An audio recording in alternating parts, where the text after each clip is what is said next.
7 weeks pregnancy ఎలా అనిపిస్తుంది? హ్యాపీనా? Very nice. Ya madam white discharge అయితే ఇలా సో ఇది కూడా కామన్ డౌట్, వైట్ డిశ్చార్జ్ ప్రెగ్నెన్సీలో ప్రాబ్లమా అని. సో నార్మల్ గా ప్రెగ్నెన్సీలో కొంచెం వరకు వైట్ డిశ్చార్జ్ ఎక్కువ ఉంటదమ్మా, ఎందుకంటే బేబీ ఇక్కడ ఉంటది కదా, ఇది గర్భాశయం.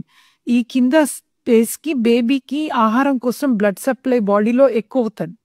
సో బ్లడ్ సప్లై ఉన్నప్పుడు కొంచెం వైట్ డిశ్చార్జ్ కామన్, చేంజెస్ అవుతాయి అనమాట. సో ఈస్ట్రోజన్ హార్మోన్ వల్ల అవుతుంది. బట్ ఇదే వైట్ డిశ్చార్జ్ కొంచెం స్మెల్ ఎక్కువగా ఉంది, ఫౌల్ స్మెల్లింగ్ అంటాము, ఏంటంటే greenish colour or curdy white, curds లెక్క వైట్ పీసెస్ అలా ఏదైనా ఉంటే ఇన్ఫెక్షన్ ని వదలకూడదు మనం.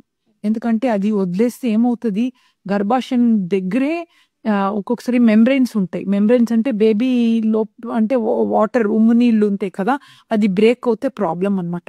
సో ఏ వైట్ డిశ్చార్జ్ ఉంటే కూడా చిన్న కింద నుంచి చూస్తాము, అవసరం ఉంటేనే టెస్ట్ చేస్తాం. హై వెజనల్ స్వాబ్ అని ఉంటుంది.